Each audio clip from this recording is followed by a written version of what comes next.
मेरे प्यारे देशवासियों, मेरा सभी को ओम प्रणाम।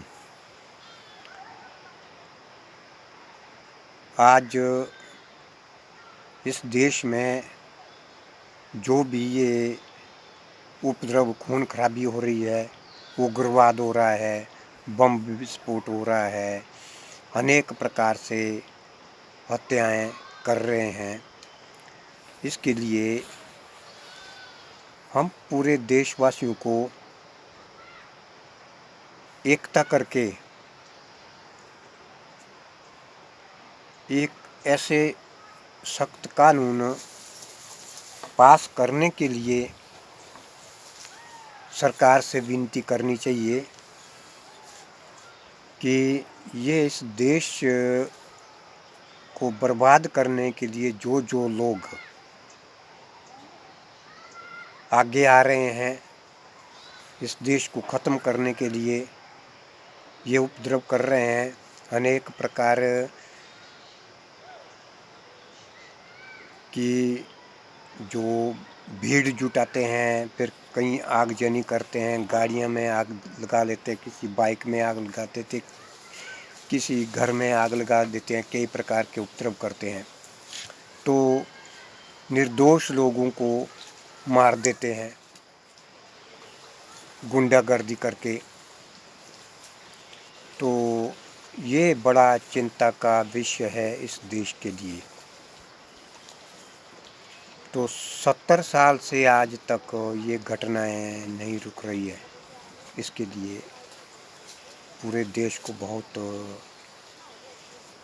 गहरे दिमाग से सोचना पड़ता है और सरकार के लिए ये प्रार्थना करनी चाहिए पूरे देश को कि ऐसे सख्त कानून बनाएं जिससे इस देश में ये घटनाएं रुक सकें। तो मेरी समझ में तो ये ऐसा है, ये घटनाएं रोकनी मुश्किल नहीं है।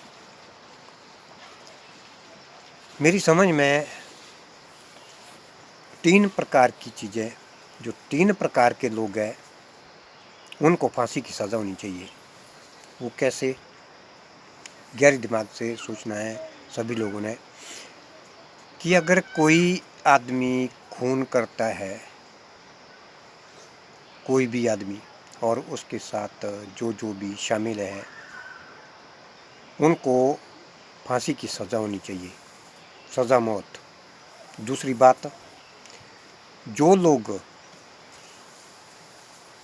बेल निकालने के लिए आगे आते हैं उनको भी गिरफ्तार करके उनके ऊपर भी वही धारा लगनी चाहिए जो धारा उन खूनी के ऊपर लगती है, और उनको भी फांसी की सज़ा होनी चाहिए। तीसरा, जो बेल निकालने के लिए पैसे देते हैं और किसी कर्मचारी को रिश्वत देते हैं, उनका पता लगा करके भी उनको भी जेल में डाल करके उनको भी फांसी की सज़ा देनी चाहिए। क्योंकि ऐसे पापियों को पैसे वही देंगे जिनके पास भ्रष्टाचार का पैसा होगा, और जिसके पास खून की कमाई होगी वो इंसान कभी ऐसे गलत काम को पैसे नहीं देंगे।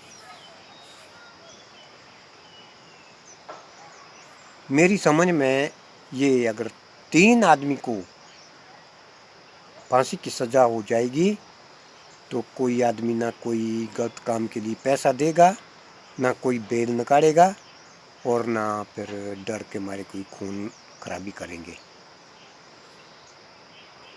मेरी समझ से भाई ये, क्योंकि इसके लिए हमारे संसद और राज्यसभा के जो भी सदस्य हैं और प्रधानमंत्री मोदी जी को ये बैठ करके मिलजुल करके ये कानून पास करना चाहिए। अगर इन 3 लोगों के लिए ये कानून बन जाएगा तो इस देश में बिल्कुल पूरी तरह से शांति का वातावरण बन कर के रहेगा। ये मेरा विचार है। कौन करेगा फालतू खर्चा? कौन देगा? अपनी खून की कमाई कोई बेल करने के लिए नहीं देगा। ये बेल कराने के लिए आता है भ्रष्टाचार का ही पैसा, जिसके पास कहीं बाहर से आता है पैसा, कहीं लूटपाट से होता है, या कोई चोरी बुरी करके होता है, वही पैसा आता है। जब इन ऐसे आदमी को तीनों को फांसी हो जाएगी ना, तो इस देश में शांति शांति होगी, यही मेरा पूर्ण विश्वास है मेरा। तो मैं प्रधानमंत्री मोदी जी से और लोकसभा के सभी संसद से प्रार्थना करता हूँ और राज्यसभा के सभी सदस्यों से प्रार्थना करता हूँ, आप सभी लोग समझदार भी हैं, आप सभी के घर में बहू है, बेटी है, बेटे हैं और माँ होती है, बहन होती है, किसी की हत्याएं नहीं होनी चाहिए। तो आपने इन माँ, बहन, बेटी, बहू की रक्षा करने के लिए इस कानून को पास करने की कृपा करना।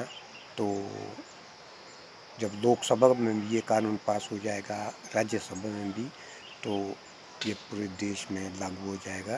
तो अगर रात को ये कानून लागू हो गया तो सुबह से कोई गलत काम नहीं करेंगे, यही मेरा विश्वास है।